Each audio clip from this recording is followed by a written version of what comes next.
श्रीमते भक्ति वेदांत स्वामी इति नामिने नमो विष्णुपदाय कृष्णपृष्ठाय भूतले श्रीमते भक्ति वेदांत स्वामी इति नामिने नमस्ते सरस्वती देवे गौरवाणी प्रचारिणे निर्विशेष शून्यवादे पाश्चात्य देशधारिणे नमस्ते सरस्वती देवे गौरवाणी प्रचारिणे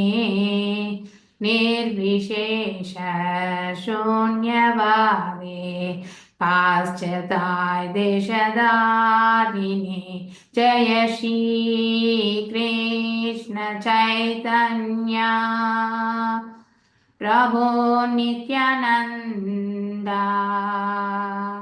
श्री अद्वैत गदाधर शिवासादि गौर भक्तवृंदा हरे Krishna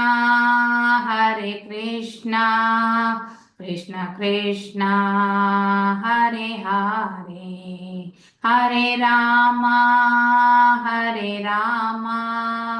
Ram Ram Hare Hare Hare Krishna Prabhuji, kindly Hare state the Krishna Prabhuji, Krishna exited from the link, Zoom class and Hare again rejoined.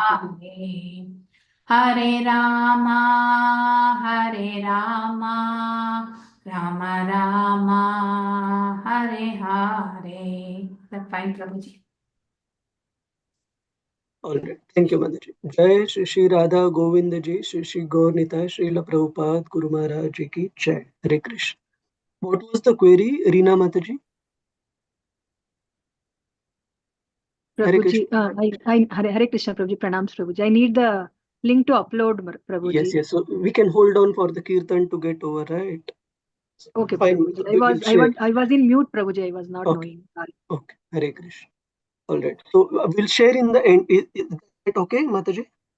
So let's proceed with the session. Okay, Prabhuji. Hare Krishna. Om Namo Bhagavate Vasudevaya.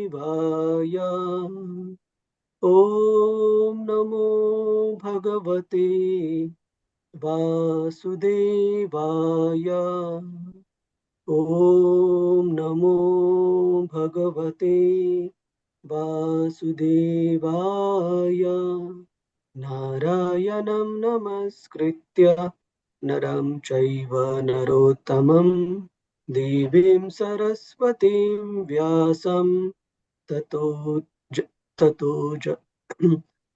Jaya Mudiraye Nashtapraeshu Abhadreshu Nityam Bhagavata Sevaya Bhagavatir Uttama Shloke Bhaktir Bhavati Naishtiki Krishnaya Vasudevaya Devaki Nandanaya Cha Nanda Gopa Kumaraya Govindaya Namo Namaha. Om Ajnanatimirandasya Jnananjana Shalakaya Chakshur Unmilitam Yena Tasmai Shri Gurave Namaha. Shri Chaitanya Manobhishtam Sthapitam Yena Bhutale Swayam Rupa Kadamayyam Dadati Swapadantikam Vandeham Shri Guru Shri Utapatakamallam Shri Gurun Vaishnavamscha Shri Rupam Sagarajata Sahagana Raghunathanvitam Tam Sajivam Sadvaitam Savadhutam Parijana Sahitam Krishna Chaitanya Devam Shri Radha Krishna Padan Sahagana Lalita Shri Vishakhanvitamscha He Krishna Karuna Sindhu Dinabandhu Jagatpate Gopesha Gopika Kanta Shri Radha Kanta Namostute Tapta Kanchana Gaurangi Shri Radhe Vrindavaneshwari Vrishabhanu Sute Devi Pranamami Hari Priye Vamcha Kalpatarubhyascha Kripa Sindhubhya Eva cha Patitanam Pavanebhyo Vaishnavebhyo Namo Namaha Nama Om Vishnu Padaya Krishna Pristhaya Bhutale Srimate Bhakti Vedanta Swamin iti namine Namaste Saraswate Devi Gauravani Pracharine Nirvishesha Shunyavadi Paschatya Desha Tarine Jaya Sri Krishna Chaitanya Prabhu Nityananda Sri Advaita Gadadhara Srivas Adi Gaura Bhakta Vrinda Hare Krishna Krishna Krishna Hare Hare Hare Rama Rama Hare Hare. Hare Krishna, Prabhuji's Mataji's welcome to today's discussion on Srimad Bhagavatam, Canto 1, Chapter 14, the disappearance of Lord Krishna. So we'll have a quick recap of our discussion from the last weekend. So whoever wants to answer can raise their hands. Can anyone explain the connecting link between the previous chapter, chapter 13, which was Dhritarashtra quitting home, and this particular chapter, which is the disappearance of Lord Krishna? What is the connecting link? Answer briefly and succinctly. Very clear to the point. You can try, even if it is not 100% correct, that is fine. Anyone would like to answer? Do we have Shama Gopika Mataji? She had asked this question. Shama Gopika Mataji would like to answer if you are available. Yeah, Hare Krishna. Hare Krishna Prabhuji. Yes. Yeah, in the previous chapter, Narada Muni told Pandavas that they have to, I mean, until Krishna is there on the earth, and they have to be there, right? After that, after Krishna winds up his pastimes here on the earth, and then they also can retire, right? So Narad Muni actually gave a hint that Krishna is going to wind up his pastimes on earth, and in this chapter we are hearing about the disappearance of Krishna. Is it okay, Prabhu, or is there something else to add? It's 50% okay. So basically, Narad Muni mentioned that basically the Lord has already performed his duties towards the Devatas, securing them from demons and all of you await as long as Lord is there. This is one thing. Second thing, then in chapter 14, we see Yudhishthir Maharaj sending Arjuna to Dwaraka to check upon the welfare of Yaduvamshis. And since Arjuna hasn't returned back to Hastinapur for 7 months plus now, Yudhishthir Maharaj is very anxious, and he is also simultaneously seeing all the bad omens and all. And some of these bad omens we will discuss today, what Yudhishthir Maharaj observes. And then he remembers the not the prophecy, but this particular message by Narada Muni, that the Pandavas should remain as long as the Lord is here on the earth. Then he also recollects that Narad Muni mentioning that Lord has already performed his duties to help the devatas. So then his intellect start connecting the dots. Thank you, Mataji.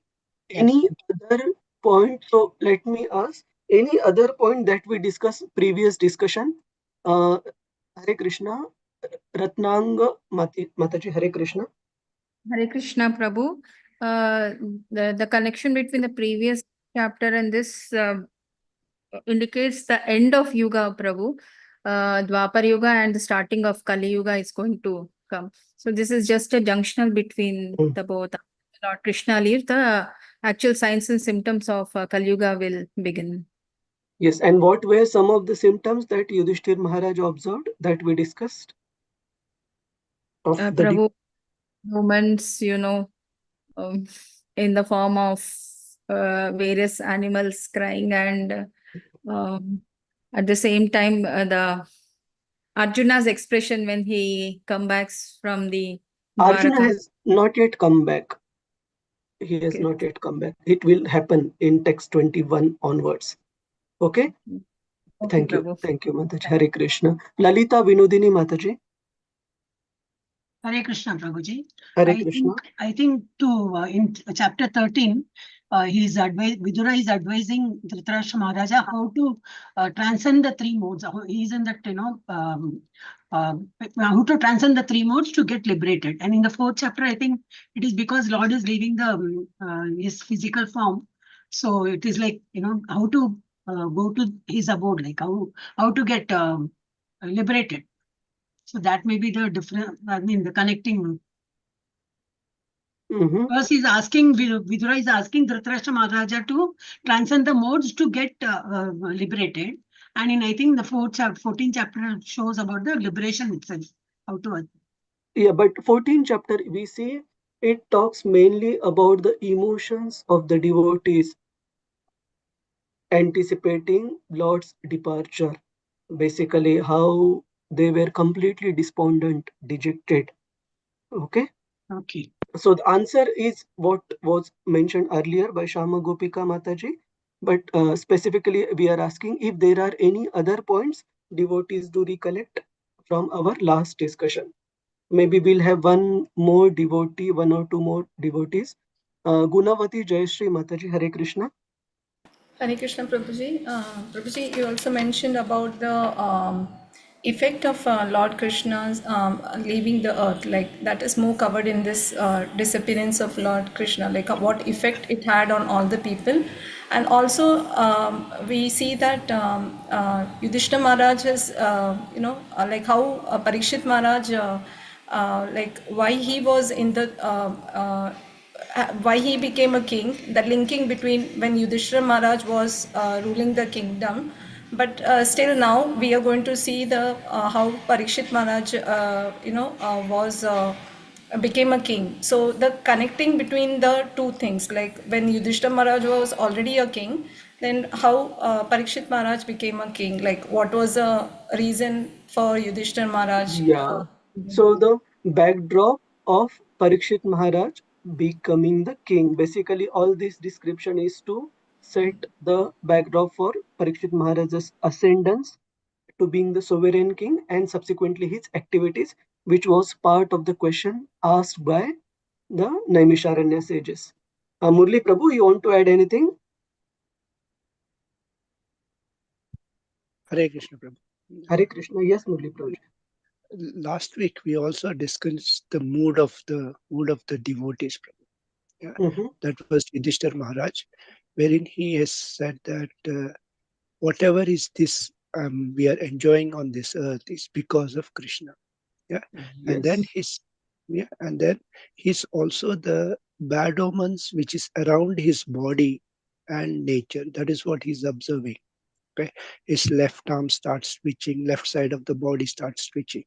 So these are the points we discussed. Of course, the most one here was the mood of the devotee. Thank you. Yeah. Thank you, Prabhuji.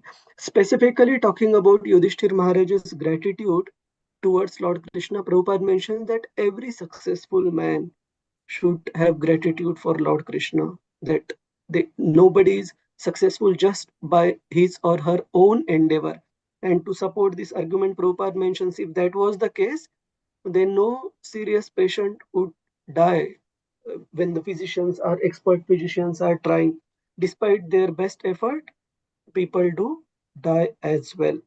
So let us start with today's discussion. 1 second. Hare Krishna, Prabhu. Hare Krishna. Yes, Mataji. Yeah, Prabhuji, actually the bad omens, like it was also discussed that people were becoming accustomed to greed, anger, pride, etc. All these omens, like bad omens. And Yes. then yeah, the transactions and dealings between became polluted, like within the family also. Within the family affairs also, like there was misunderstanding between fathers and mothers and brothers and sisters. Yeah. Yes. So discord even amongst the close relations. Yeah. Thank you, Prabhuji's Mataji. Let's proceed. So this thing we saw. Let's start with text 10 onwards.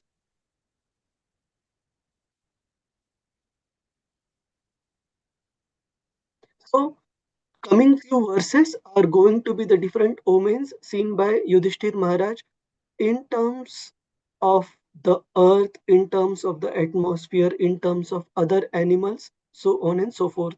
And many of these coming verses don't have purports. So only some of these verses we will recite, others we will go through the translation and proceed.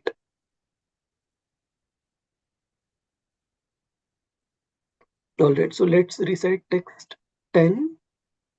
Anybody would like to recite? Prabhuji's mother is 1 second. Lalita Vinodini Mataji. Yes, Mataji. Hare Krishna, Prabhuji. Hare Krishna. Om Namo Bhagavate Vasudevaya. Pashyo Patannara Vyagra. Pashupatannara Vyagra Divyan Bhauman Sadaihikan. Divyan Bhauman Sadaihikan Darunan Samshato Adhura.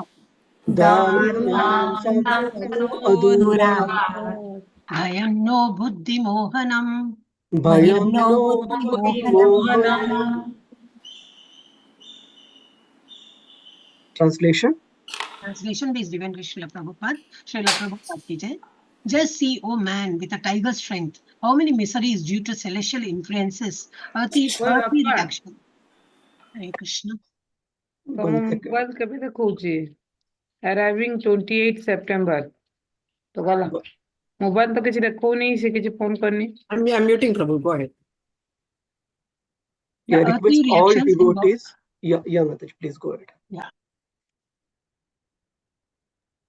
Hare Krishna. Yeah, just see, O man, with a tiger's strength, how many miseries due to celestial influences, earthly reactions, and bodily pains, all very dangerous in themselves, are foreboding danger in the near future by deluding our intelligence. Shall I continue, Prabhuji? Just 1 second. Yeah, so Yudhishthir Maharaj here is addressing Bhimasen, calling him as a man with tiger-like strength. Let me see the purport. Yes, Mataji. You Yeah, can read the purport. complete purport. Yes, thank you, Prabhuji. Hare Krishna. Purport by His Divine Grace Srila Prabhupada, Srila Prabhupada ki jai. Material advancement of civilization means advancement of the reactions of the threefold miseries due to celestial influence, earthly reactions, and bodily or mental pains. By the celestial influence of the stars, there are many calamities like excessive heat, cold, rains, or no rain, and the after effects are famine, disease, and epidemic. The aggregate result is agony of the body and the mind. Man-made. Yeah, man-made material. Man-made material science cannot do anything to counteract these threefold miseries. They are all punishment from the superior energy or of Maya under the direction of the Supreme Lord. Therefore, our constant touch with the Lord by devotional service can give us relief without our being disturbed in the discharge of our human duties. The Asuras, however, who do not believe in the existence of God, make their own plans to counteract all these threefold miseries. and so they meet with failure every time. The Bhagavad Gita 7.14 clearly states that the reaction of material energy is never to be conquered because of the binding effects of the three modes. They can simply be overcome by one who surrenders fully in devotion under the lotus feet of the Lord. Hare Krishna, Prabhuji. Thank you so much. Thank you, Mataji. So, very important purport and amazing purport by Srila Prabhupada. Specifically, he draws 2 points in this purport. First point is how, as the material civilization is advancing, the so-called advancement is also leading to aggravation of the threefold miseries of material nature. And there are ample examples available surrounding us to see how, when the life was simple, 60 to 80% of the miseries and the problems that we hear of common people today, they were not existing for the previous generation. It doesn't mean that everything was hunky-dory and they didn't have any problems, but the natures of problem or the miseries, it evolves based on the advancement of materialistic civilization. For example, like there are many common examples. Say, for example, I hear from my mother often that when she was carrying me through the 9 months period, she visited doctor only once to take only one injection. So the woman's health was so perfect. But nowadays, if we see, I have to really scratch my head to think of a case where the deliveries have been normal and all. Most of the deliveries we see C-section and all. And even during that 9 months period, so many complications, high BP, low BP, and this and that.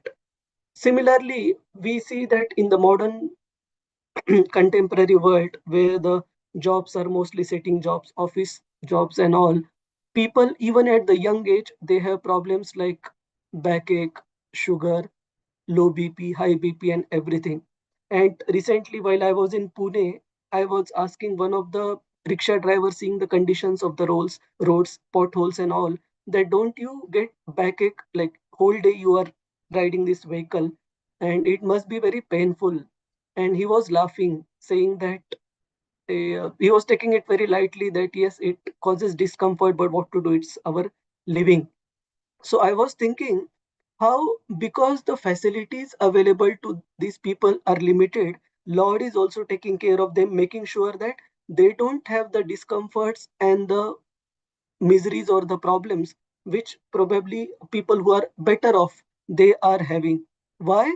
Because miseries are mandatory for everyone, but they are especially aggravated with the advancement of materialistic civilization. That's what we see here. And Srila Prabhupada specifically mentions no amount of advancement in material science can counteract, is sufficient to counteract these miseries. Only one solution Prabhupada is mentioning, and that is the second point of the purport. Therefore, our constant touch with the Lord by devotional service can give us relief without our being disturbed in the discharge of human duties. That means, as long as we are constantly in service, devotional service to the Lord, we are connected with the Lord, only that constant connection is something which can offer us any relief.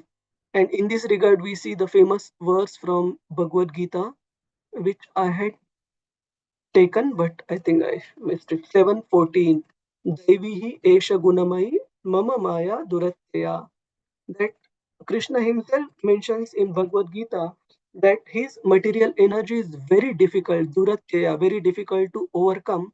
But whoever has taken shelter of Krishna, they can manage, they will be protected by the Lord. It manage doesn't mean that we can manage Maya is too powerful, but by taking shelter of Krishna we can be saved to an extent from the effects of threefold miseries. Only devotional service can protect one, no amount of advancement.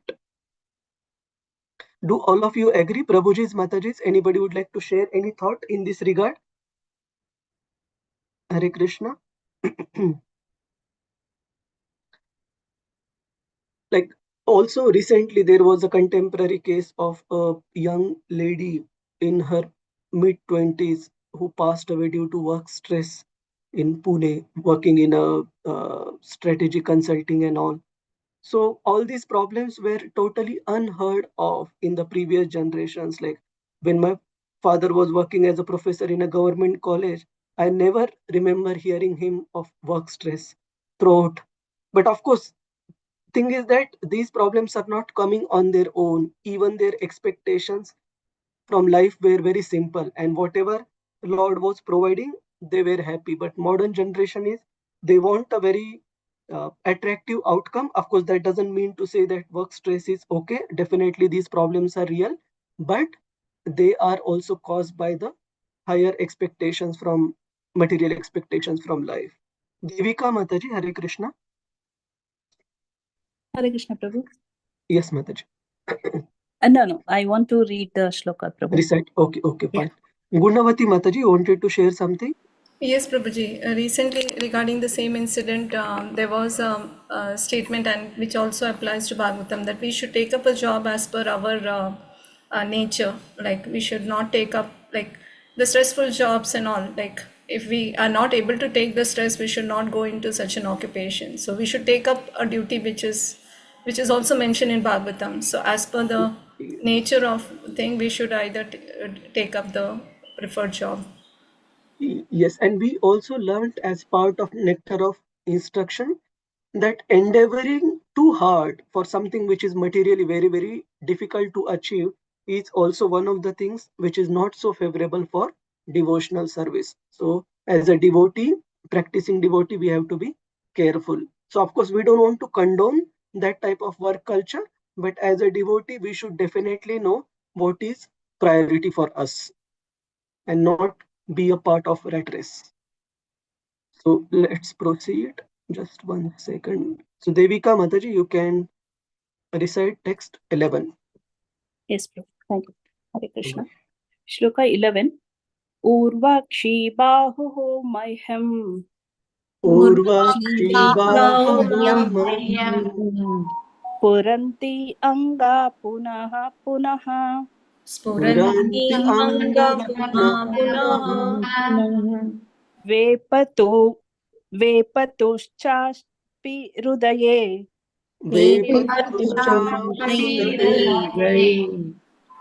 Aradha santi viprayam.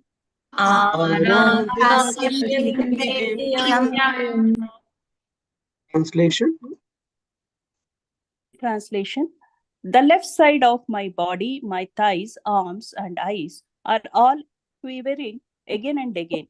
I am having heart palpitations due to fear. All this indicates undesirable happenings. Yes. Purport by Srila Prabhupada ki jai. Material existence is full of undesirables.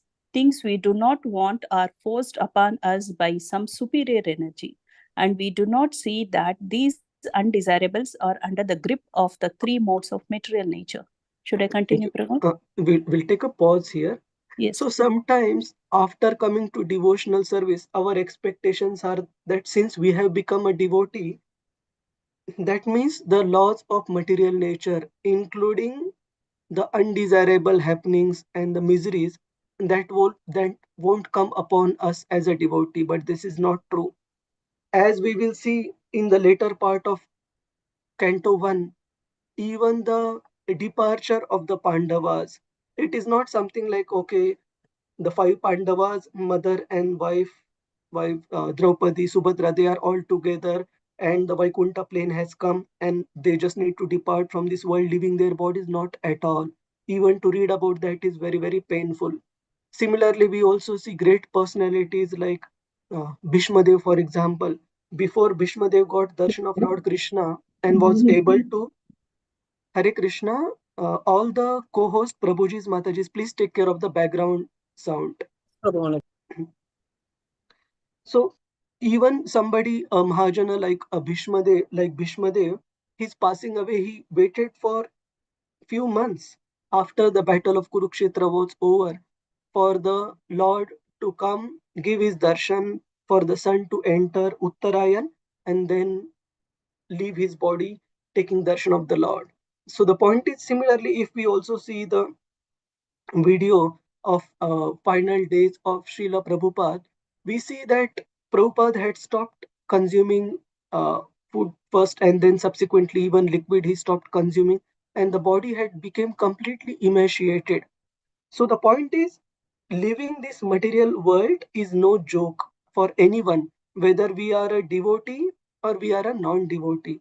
Especially as a practicing devotee, we should keep our expectations realistic, that being a devotee doesn't mean that everything will be very comfortable.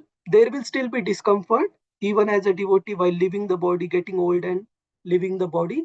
But what is important is Krishna will not leave the side of the devotee if he or she is sincere in his practice, and neither till the time we leave our body, and more importantly, nor after we leave the body. So Krishna will never leave our side. He will make sure that he guides the devotee to the right destination. But the undesirables still happen while we are here in the material world.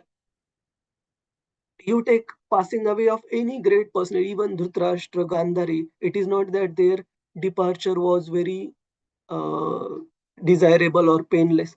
Gandhari entered the funeral fire. She entered the fire when Dhritarashtra passed away. So that is the nature of this world. Yes, Mataji, such a fire. Yes, Prabhu. Such a fire cannot be extinguished by any human efforts. The fire can be extinguished only by the mercy of the Lord, who sends clouds to pour water on the forest. Similarly, undesirable happenings in life cannot be checked by any number of plans. Such miseries can be removed only by the mercy of the Lord, who sends his bona fide representatives to enlighten human beings and thus save them from all calamities. Hare Krishna. Thank you much. So this quotation by Prabhupada is based on the famous Guru Ashtaka prayers, Samsara Dava Nanalida Loka Tranaya Karunya Gana Ganatvam, which we sing in during Mangalarti early in the morning. That spiritual master, this world is like a forest fire all around, and it can only be extinguished by the spiritual master's mercy, whose mercy is like the cloud pouring rain to extinguish the forest fire. And we also see, we were talking about the undesirable happenings in life. For somebody like our own founder, Acharya Srila Prabhupada, we know Srila Prabhupada for his struggles and for the subsequent success that Krishna offered to him. But imagine the long years that Srila Prabhupada spent after receiving the instruction from his spiritual master back in 1922.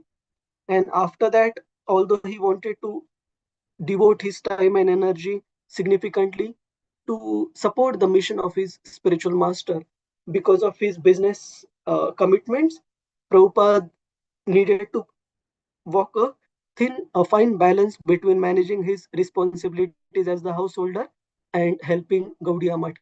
And subsequently, even when he needed to retire from family life, everything was not like well planned and everything in place. He left in a very difficult circumstances, with wife not cooperating, some of the children not showing any interest. And subsequently we see that, of course, we cannot judge any of his family members, because we know for sure that Krishna would definitely bless them with a very high destination because of Prabhupada's position.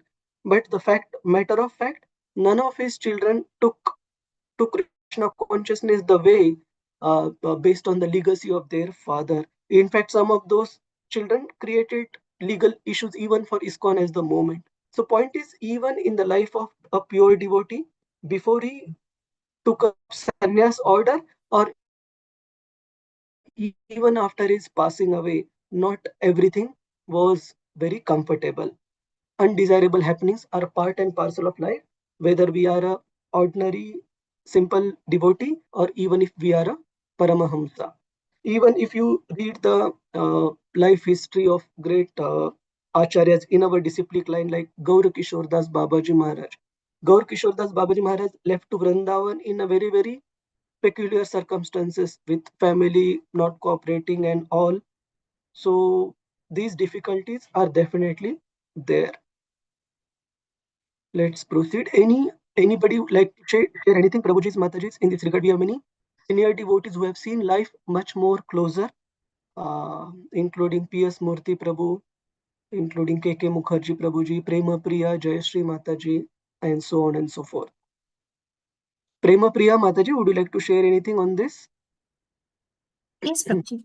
As you say, Deepak Tale Andhera in Hindi, where there is, in case of Prabhupada's life, such an exalted devotee, and around him, unfortunately, this had to be there.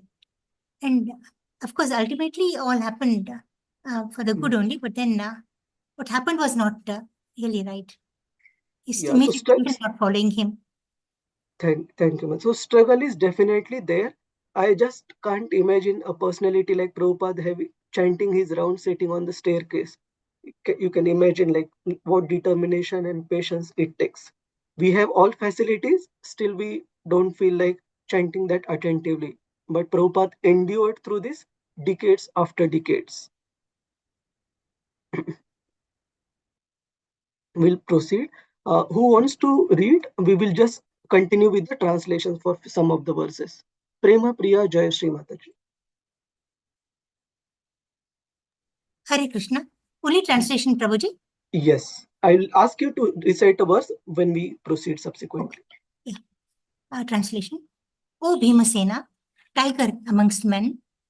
Now No, just see text. Oh, I didn't see this. Sorry, Prabhuji. Just see, O Bhima, how the she-jackal cries at the rising sun and vomits fire, and how the dog barks at me fearlessly. Continue. Yeah, continue. These are some bad omens indicating something undesirable in the near future. Next, O Bhimasena. Yeah, O Bhimasena, tiger amongst men, now useful animals like cows are passing me on my left side, and lower animals like the asses are circumambulating me. My horses appear to weep upon seeing me. Just see. Yeah, just see. This vision is like a messenger of death. The shrieks of owls and their rival crows make my heart tremble. It appears that they want to make a void of the whole universe. Just see how the smoke encircles the sky. It appears that the earth and mountains are throbbing. Just hear the cloudless thunder and see the bolts from the blue. Yes, so Yudhishthir Maharaj is observing the omens around in terms of his own body. Firstly, in terms of the people around, then in terms of his own bodily symptoms, then in terms of various animals around, and then in terms of earth, mountains, etc. I continue, Prabhuji? Yes. Yeah. The wind blows violently, blasting dust everywhere and creating darkness. Clouds are raining everywhere with bloody disasters. The rays of the sun are declining and the stars appear to be fighting amongst themselves. Confused living entities appear to be ablaze and weeping. Rivers, tributaries, ponds, reservoirs, and the mind are all perturbed. Butter no longer ignites fire. What is this extraordinary time? What is going to happen?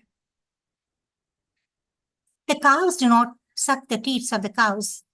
The calves do not suck the teats of the cows, nor do the cows give milk.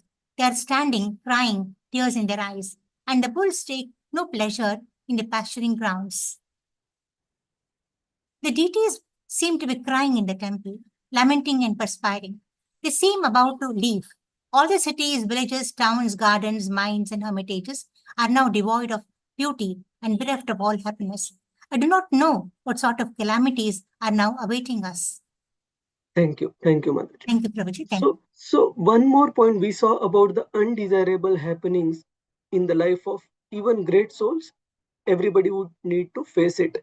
Then subsequently, one more phenomena of this world, which we can see here, as well as in our moment, is when the Lord or his very great devotees, his representatives, when they leave this world, there are bound to be disturbances even when Lord himself is living or a great Acharya is living.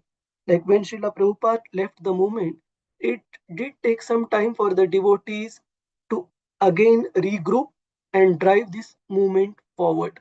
There were instances that some of the representatives from the core 11 member team that Srila Prabhupada had instituted to take forward the movement and grant initiations and all, some of those members got distracted, diverted and all.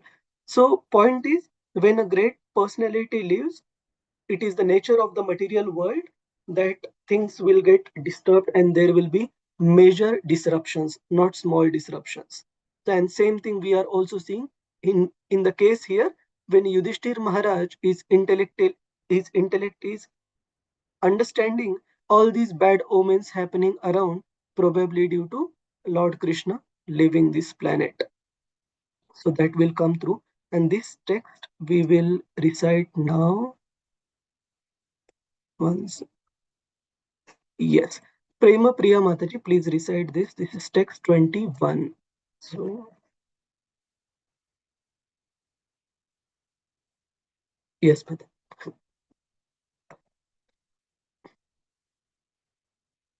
Please unmute Prema Priya Mataji.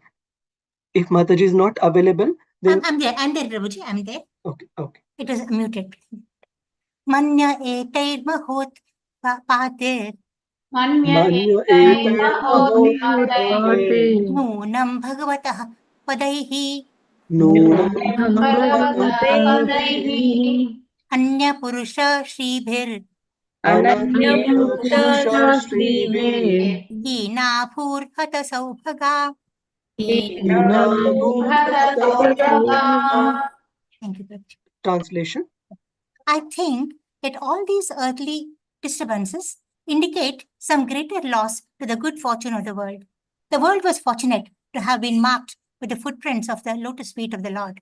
These signs indicate that this will no longer be. Yes. So this particular verse explains what is the true saubhagya, what is the true treasure, fortune of this world, which is the having the lotus feet of the Lord walking basically on the earth. So let me go back to the slide.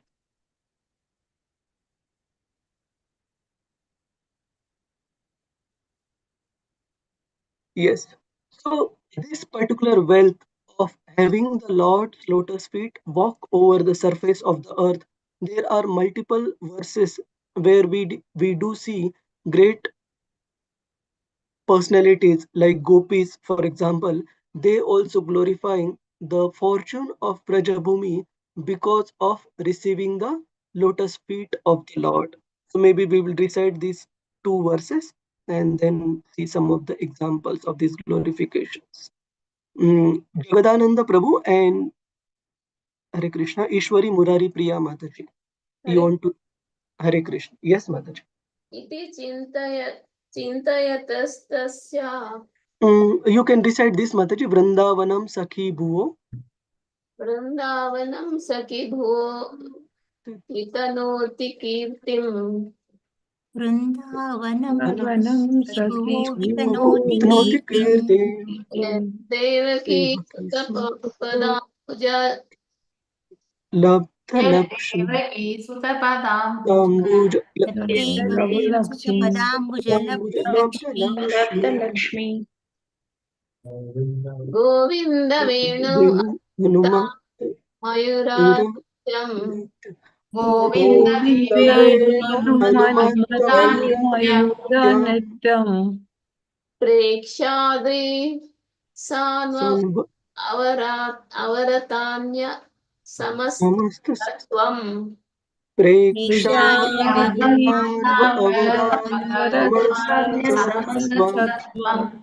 Translation. O friend, Vrindavana is spreading the glory of the earth, having obtained the treasure of the lotus feet of Krishna, the son of Devaki. The peacocks dance madly when they hear Govinda's flute, and when other creatures see them from the hill or hilltops, they all become stunned. Thank you. Bhagavatam 10:21-10. Thank you, Mataji. So here we see the gopis glorifying Vrindavan just because of presence of Krishna's lotus feet. And it is saying that the earth has become glorious because of Vrindavan, and Vrindavan is glorious because of having Krishna's lotus feet walking on it, walking in the dust of Vrindavan. And because of his presence only, the peacocks, they are so happy that they dance madly after they hear Lord Krishna's flute. And when other creatures, they observe such ecstatic symptoms in various devotees in Vraja, including the animals in the jungle and all, then they also become very happy. They also become stunned. So that is the true wealth. And Yudhishthir Maharaj is seeing all these bad omens, saying that the earth Saubhagya, this true fortune of earth, now seems to have been lost. Are you comfortable reciting the other one also in Mataji, Ishwari Murari Priya Mataji? Or No problem. no, okay, okay. So this is a very excuse me 1 second, hold on.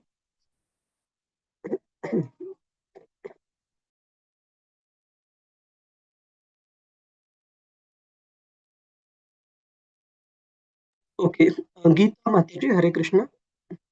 Hare Krishna, Prabhuji. Mhm. Second sloka, right? Yes, Mataji.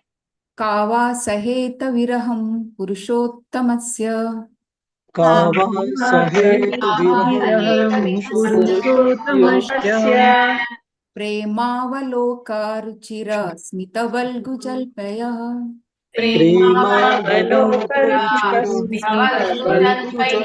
Valgujalpaya स्थैर्यं समानम् अहरं मधुमानिनां Stairyam samanam madhumanina रोमस्सवो मम यद् अघ्रीवितः कीटयः Romo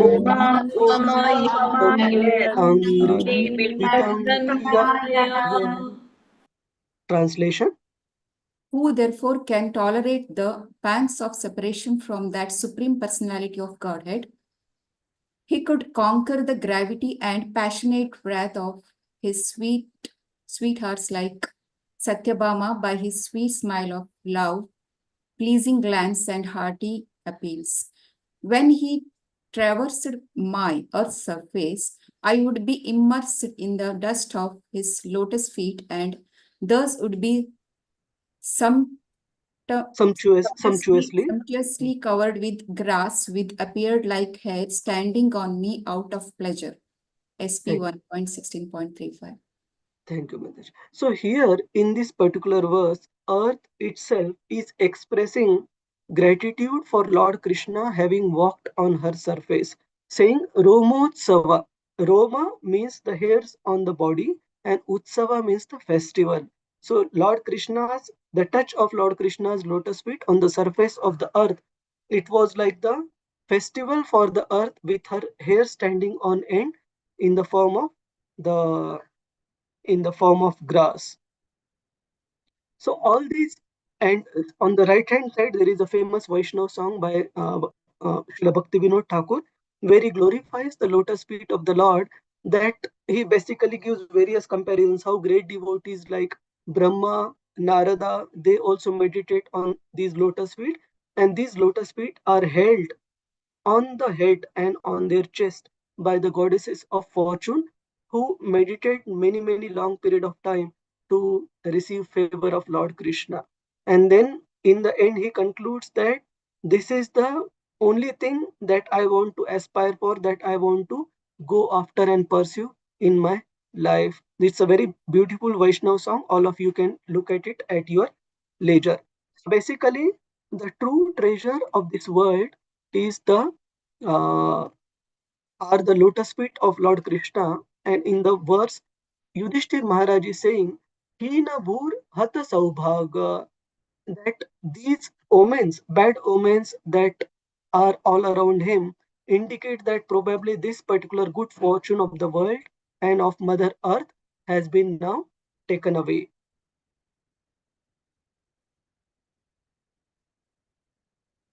One second. Shama Gopika Mataji, want to read through. Let me just ask you 1 second. Yes, you can go through the translations first, Mataji. Translation. Hare Krishna. O Brahmana Shaunaka, while Maharaj Yudhishthir, observing the inauspicious signs on the earth at that time, was thus thinking to himself, Arjuna came back from the city of Yadus, Dwaraka. Yes. So now, while till now, Maharaj Yudhishthir and Bhimasen, they were observing all the bad omens around, and Maharaj Yudhishthir was speaking to Bhimasen that why these omens are showing and probably something bad is must have happened or about to happen. Now Arjuna is back, for whom Yudhishthir Maharaj has been waiting for a very long period of time, 7+ months. This verse we will recite now, text 23. 1 second.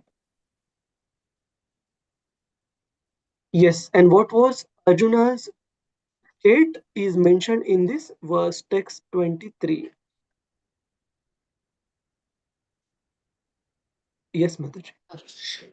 Tam padayornipatitam Tampadayornipatitam ayata purvamaturam ayatapurvamaturam adho vadanamabindu adho Rijantam nayanabjayo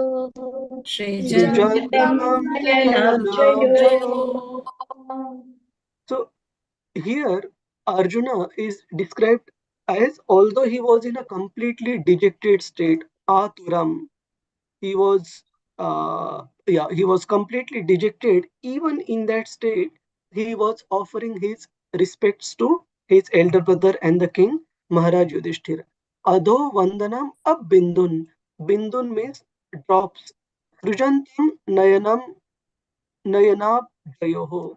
That means the drops of tears, they were gliding down the cheeks of Arjuna from his lotus-like eyes. So Yudhishthir Maharaj saw him in a very dejected state. Continue, Mataji, translation. When he bowed at his feet, the king saw that his dejection was unprecedented. His head was down and tears glided from his lotus eyes. Translation, seeing Arjuna pale due to heartfelt anxieties, the king, remembering the indications of the sage Narada, questioned him in the midst of friends. Yes. So now Yudhishthir Maharaj is recollecting the the prophecy by Narada, and he just wants to be sure that that has not happened. So all his questions are in the opposite direction. All his questions are not only in the end, last verse of this particular chapter, does Yudhishthir Maharaj mention whether it is Lord Krishna himself who has disappeared from the earth, although after seeing all these omens, his heart was not ready to accept it. Maharaj Yudhishthir said, Maharaj Yudhishthira said, my dear brother, please tell me whether our friends and relatives such as Madhu, Bhoja, Dasharha, Arha, Satvata, Andhata, and the members of Yadu family are all passing their days in happiness. Is my respectable grandfather Shurasena in a happy mood? And are my maternal uncle Vasudeva and his younger brothers all doing well? His 7 wives, headed by Devaki, are all sisters. Are they and their sons and daughter-in-laws happy? Yes. So after inquiring about all these relatives and family members of Lord Krishna, who were obviously relatives of the Pandavas also, now he specifically asked about Lord's close associates, including Balaramji. So this verse we will recite, text 28 and 29. So give me 1 minute. Yes, Mataji. Kachid Raja Huko Jivati Asatputrosya Chanujaha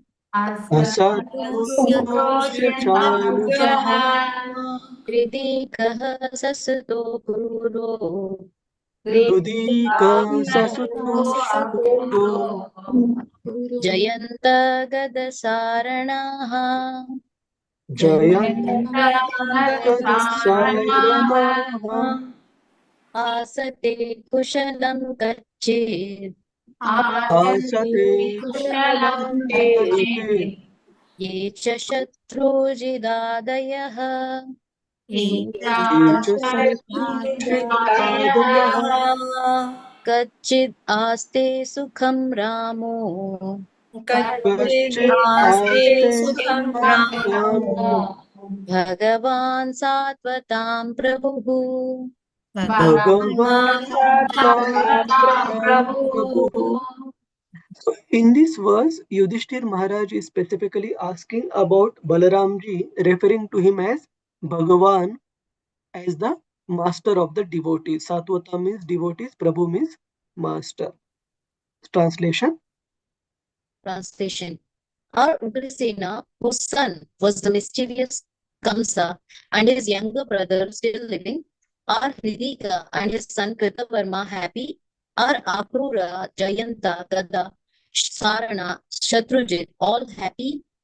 How is Balarama, the personality of Godhead and protector of devotees? Thank you, Mataji. So here we see, after asking about all various types of personalities and relatives who are related to Lord Krishna in different moods, including the members of Andhaka dynasty, Vrashni dynasty, Yaduvamshis. So basically Krishna's relatives from father's side, mother's side, all Dwarkavasis. Now he's concluding his inquiries about all these near and dear ones relatives by referring to Balaramji. Why? What is the significance? Because all these personalities, whether the queens of Dwaraka, Mother Devaki, Vasudev, or Ugrasen, who is the grandfather of Lord Krishna, all these were connected with Lord Krishna in service in different moods. Like say, for example, the elderly family members, they were affectionate towards the Lord in parental affection, or the queens of Dwaraka, they were affectionate and attached to the Lord through conjugal feelings. The Dwaraka Vasis, they were attached to the Lord in the mood of servitudeship. But we see all these different types of rasas, all these different types of moods in which the devotees are connected with Lord Krishna, they are affected, they are not affected, attached and affectionate towards Lord Krishna. The origin of all those rasas is Balaramji, as Srila Prabhupada also mentions in the purport. So that's why Balaramji is being referred to as. So maybe Mataji, you can read the highlighted part. And in the highlighted part, Prabhupada also mentions why Balaramji is specifically referred to as Satvata Prabhuhu, the protector of the devotees. In what way Balaramji protects the devotees? Yes, Mataji. Amongst various names of the relatives, the name of Rama or Balarama, eldest brother of Lord Krishna, is added with the words, the personality of Godhead. Because Lord Balaram is the immediate expansion of Vishnu Tattva as Prakasha Vigraha of Lord Krishna. Yeah, just continue. The Supreme Lord. The Supreme Lord, although one without a second, expands himself as many other living beings. The Vishnu Tattva, living beings, are expansions of the Supreme Lord, and all of them are qualitatively and quantitatively equal with the Lord. But expansions of Jiva Shakti, the category of ordinary living beings, are not at all equal with the Lord. One who considers Jiva Shakti and Vishnu Tattva to be on an equal level is considered a condemned soul of the world. Sri Rama or Balarama. Yeah, we'll take a pause here. There were three types of associates of Lord Krishna when he came to this earth, and three types of entities, living entities, who were associates of Lord Krishna in Dwaraka. One, basically two types, but one type has its subtype categories. So one type of living entities are the Nitya Parikaras, or the eternal associates of the Lord, who wherever Lord goes to perform his pastime, he goes with the entourage and his associates from the spiritual world, including Vasudev, Devaki, Shurasen, Maharaj Ugrasen, Uddhava, so on, and his wives as well, including Satyabhama, Rukmini Devi. All these are eternal associates of the Lord. And when Lord descends, they also come from the spiritual world. And after the Lord concludes his pastimes, they also go back to their eternal position in the spiritual world. There are other type of category of personalities who are like various devatas and their expansions as well. For example, uh, Draupadi Devi in the chapter all of you wrote this today. I was going through the chapter. Draupadi is mentioned as in part being expansion of Sachi Devi, who is the wife of King Indra. That doesn't mean that Sachi Devi has become Draupadi. It means that these personalities like Draupadi, they are carrying in part the bhava, the mood of these great personalities like Sachi Devi. So after the concluding pastimes of Lord Krishna are done, and when his devotees are going back home back to Godhead, their Nitya associates like Draupadi, for example, she will go to the spiritual world, but the Bhava part of Sachi, the wife of King Indra, those devatas and their expansions, they will go to the heavenly planets. So don't get confused. Krishna is coming. That doesn't mean that all of his associates are going back home back to Godhead. Some of the associates who came from the heavenly planets, they will be going back and taking charge of their respective duties there. So one example I mentioned. So even in Dwaraka, we had Vishnu Tattva expansions of the Lord like Pradyumna, Aniruddha, Vasudev, Sankarshan, all these. And like Pradyumna and Aniruddha as such, they were the next generation of Lord Krishna. But Bhagavatam does explain that they are all Vishnu Tattvas. They are not ordinary personalities. And at the same time, there were also Jiva Tattvas. There were also, we can't call them ordinary living entities because they were still associating with Krishna, but they were in the Jiva Tattva category, who went back to their respective abodes in the material world. Any questions, Prabhuji's, Mataji's, on this particular part? Prabhuji, what about like Pandavas? Pandavas are eternal associates, Mataji, in the spiritual world. In Golok. Now that I can't say Golok or okay. But wherever Lord is there, especially for Arjuna and all, it is mentioned that wherever Lord is there, they also participate in assisting him in his pastimes, Lord Krishna. Okay. Okay, Hare Krishna. So basically, Lord Krishna himself, see, in the spiritual world, there is Golok, Vrindavan as such. In spiritual world, also we have Dwarka. In spiritual world, we also have Mathura. So all these devotees are connected with the Lord in different moods of service. So they could be based out of any of those places based on their service. We can't So the example that you gave, right, for Draupadi, so that means like Draupadi is a Jiva Tattva with the mood of yeah. So, I mean, yes, Draupadi is Jiva Tattva, that is for sure, but she is also a pure devotee and eternal associate of the Lord. I mentioned that when she came to this material world, she had also taken in part Bhava of Sachi, who is Indra's consort.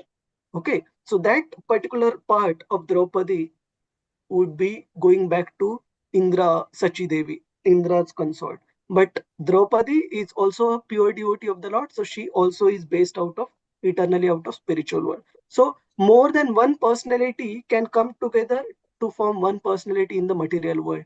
Like say for example, Advaita Acharya is Mahavishnu and Sadashiv combined. Similarly, there are many other examples where more than one personality have taken bhava to form one person in Lord's pastime. Is it confusing, Shama Gopika Mataji? Yeah. Now it is clear, Prabhu. So to answer your question, Draupadi did go back to Godhead. Just that particular bhava that she had inherited of Sachi Devi, Indra's consort, she would have gone to her. That part would go to heavenly planet along with Indra. And similarly, for other Jiva Tattvas residing in Dwaraka, they would also subsequently go after Lord's departure to their respective abodes in the material world only. Okay, yeah. Okay, so yeah, Sri Rama. Sri Rama or Balarama is the protector of the devotees of the Lord. Baladeva acts as the spiritual master of all the devotees, and by his causeless mercy, the fallen souls are delivered. Sri Baladeva appeared as Sri Nityananda Prabhu during the advent of Lord Chaitanya, and the great Lord Nityananda Prabhu exhibited his causeless mercy by delivering the pair of extremely fallen souls, namely Jagai and Madhai. Therefore, it is particularly mentioned herein that Balarama is the protector of the devotees of the Lord. By his divine grace, only one can approach the Supreme Lord Sri Krishna, and thus Sri Balarama is the mercy incarnation of the Lord, manifested as the spiritual master, the savior of the pure devotees. Thank you. Srila Prabhupada ki jai. So here one reference to Balaramji we saw earlier that in devotees serving Lord Krishna in various moods, it is Balaramji himself also guiding all the devotees and himself,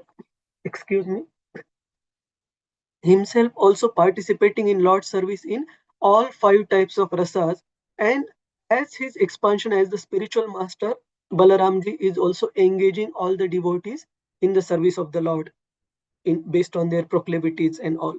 That way, Balaramji is being referred to here in the end by Yudhishthir Maharaj. So, yes, translation. How is Pradyumna, the great general of the Vrishni family? Is he happy? And is Aniruddha,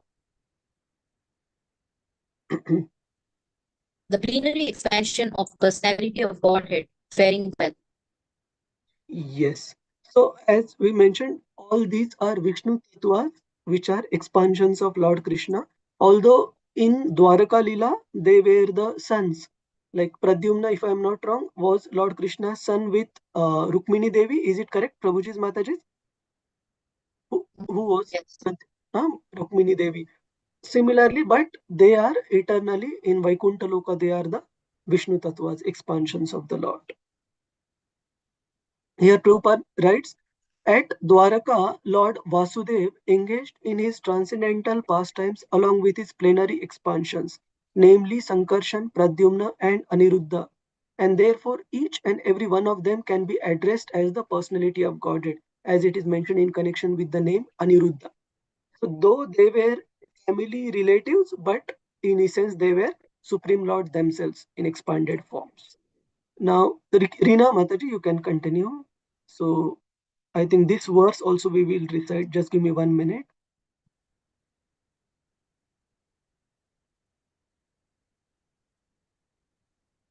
Yes, text 31. Give me 1 minute, Mataji.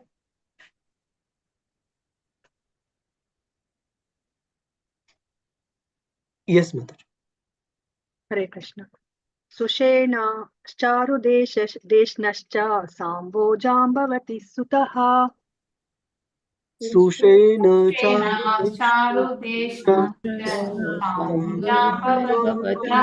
Sutaha Anye cha karshni pravaraha.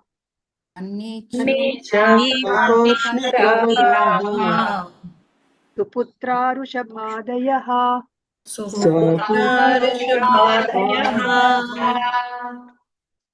Translation. Translation by His Divine Grace A.C. Bhaktivedanta Swami Prabhupada, Srila Prabhupada ki jai.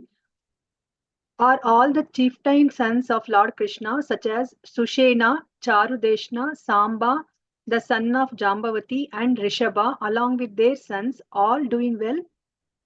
Yes, so now for the next generation, Yudhishthir Maharaj is inquiring, and in the purport, Prabhupada mentions how Krishna had a huge family, 16,108 wives, so which is mentioned here in the form of, where is that word? Hang on, is it in this verse?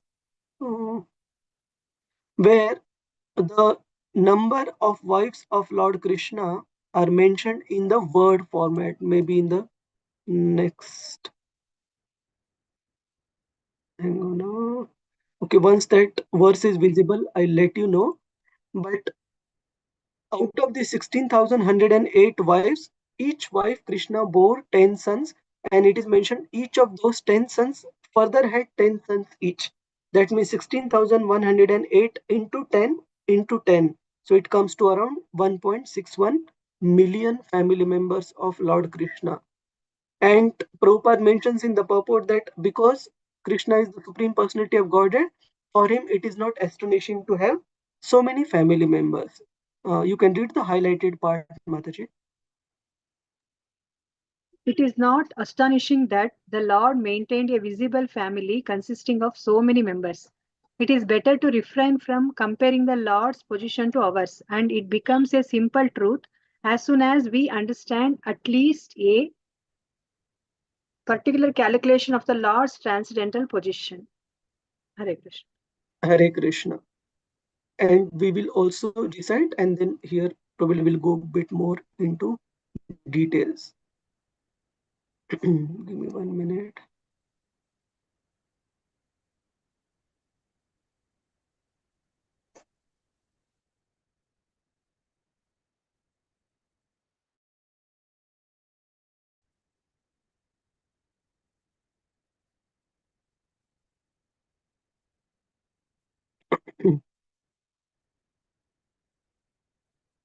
Yes. Yes, Mataji, please recite text 32 and 33 as well. Continue. तथैवानुचराः शौरेः तथैवानुचरा शौरेः श्रुतदेवोद्धवादयः श्रुतदेवोद्धवादयः सुनन्दनन्दशीर्षण्या सुनन्दनन्दशीर्षण्या ये चान्ये सात्वतर्षभाः ये चान्ये सात्वतर्षभाः अपि स्वस्त्यासते सर्वे अपि स्वस्यासते सर्वे रामकृष्णाबुजाश्रयः रामकृष्णाबुजाश्रयः अपि स्मरन्ति कुशलमस्माकम् अपि स्मरन्ति कुशलम् बद्धसौहृदाः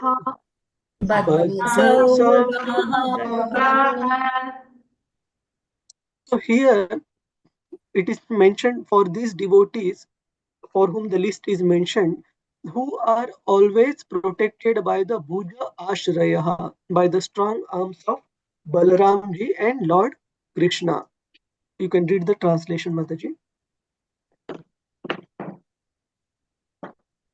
Hare Krishna. Translation by His Divine Grace, A.C. Bhaktivedanta Swami Prabhupada, Srila Prabhupada Ki Jai. Also Shrutadeva, Uddhava and others, Nanda, Sunanda and other leaders of liberated souls who are constant companions of the Lord are protected by Lord Balarama and Krishna. Are they all doing well in their respective functions? Who are all eternally bound in friendship with us, remember our welfare? Yes. So Yudhishthir Maharaj is not only asking about welfare of all these associates of Lord Krishna, but he is also asking Arjuna, Api Smarati Kushalam. Are they also inquiring about all the welfare of ourselves? Did they inquire with you, Arjuna, when you visited Dwaraka? So he's asking, Asmakam Baddha Saurudaha.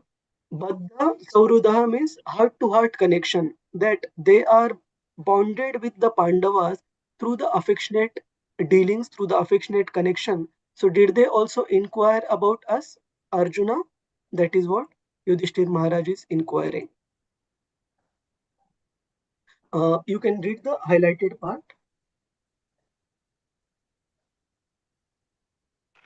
The Lord? The Lord the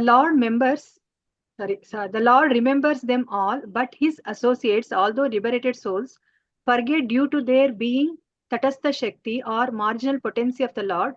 That is the difference between the Vishnu Tattva and the Jiva Tattva. The Jiva Tattvas are infinitesimal potential particles of the Lord, and therefore they require the protection of the Lord at all times. And to the eternal servitors of the Lord is pleased to give all protection at all times. Yes.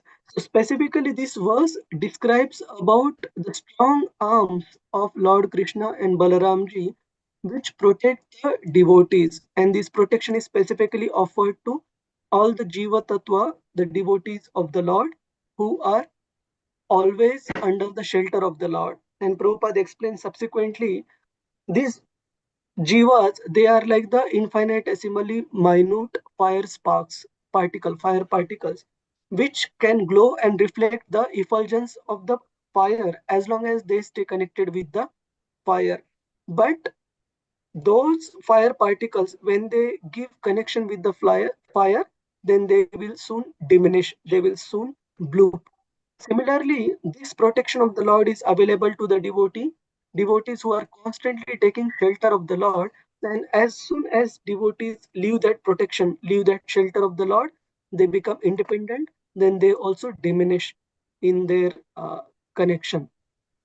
So I have mentioned something. Hold on 1 second. Yes. So there is a very wonderful story of Lord Ramachandra. We all know that Hanumanji and all other monkeys, they were writing Lord Ramachandra's names on the stones before putting them in the ocean, and the stones would float. And some of these stones are also available in places like in Dwarka. There is a place where in the glass box, some of those stones are available in floating in water, which we can see. So when Lord Ramachandra observed monkeys writing his name on the stone and putting it into the water and the stone floating, he also became very astonished and he wanted to try it himself. So he took one stone and put it into the water, and the stone sunk. Basically, the stone did not stay afloat.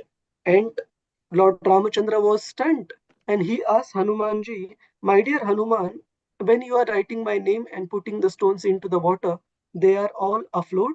But when I tried to do the same by putting one stone myself, it sunk. What does it mean?"